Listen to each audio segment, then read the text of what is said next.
ধরা যাক রবীন্দ্রনাথ বেঁচে আছেন, অসুখ বিসুখ নেই, শয্যাশায়ী নন, দিব্যি লিখছেন, গাইছেন, ভাবছেন, ভ্রমণ করছেন।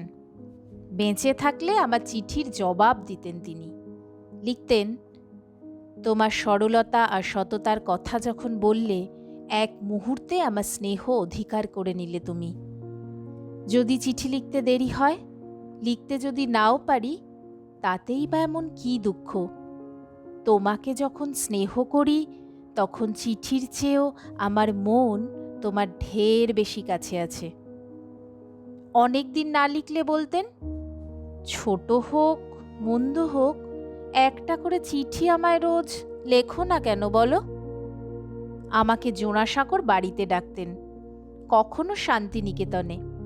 সোনাঝুরি বনে হাঁটতে হাঁটতে বলতেন, বিন্দুর মতো যেন না হই, যেন বাঁচি, যেন মৃণালের মতো হই, অথবা মৃণালের চেয়েও সাহসী।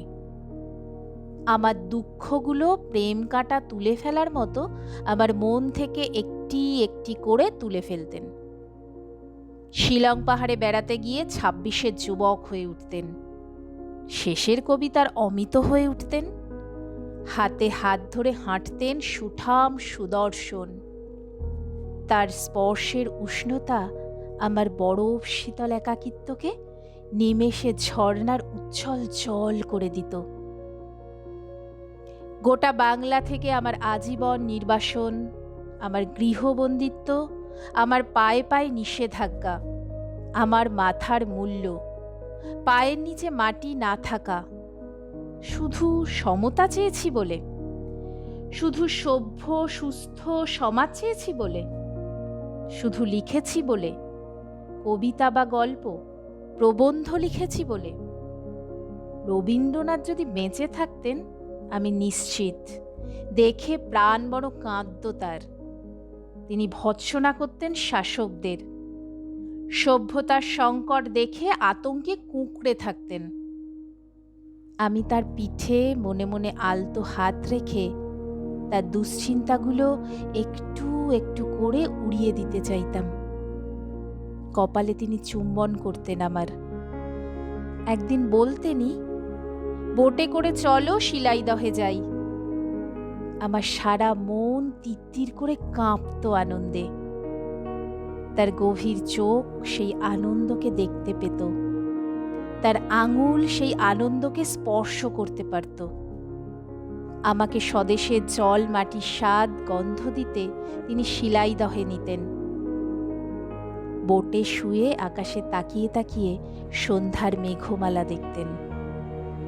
আমি আতশোয়া হয়ে আকাশ নয়, তাকেই দেখতাম অপলক। তখন আমার অমল ধবল মনে মন্দ মধুর হাওয়া। তখন চারিদিক থেকে নির্জনতা তার জল তরঙ্গ বাজিয়ে যেত। তখন তিনি গেয়ে উঠতেন, আমি কান পেতে রই। গান শেষে হেসে আরো কাছে ডেকে বলতেন, এই তারাময় আকাশের নিচে আবার কি কখনো জন্ম নেব?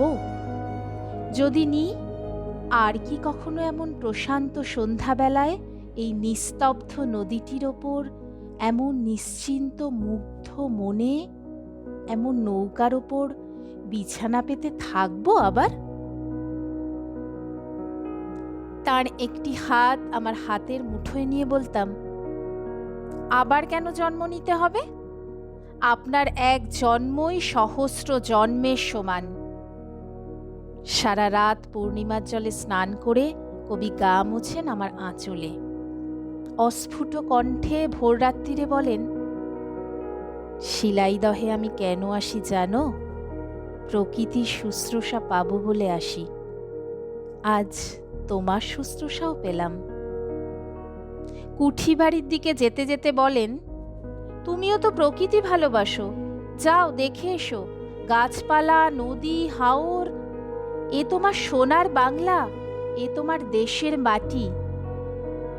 আমি নিশ্চুপ শুনি, আমার কাঁধে তার ডান হাত। কোনো ভয় নেই, আমার আশীর্বাদ তোমার সঙ্গে আছে।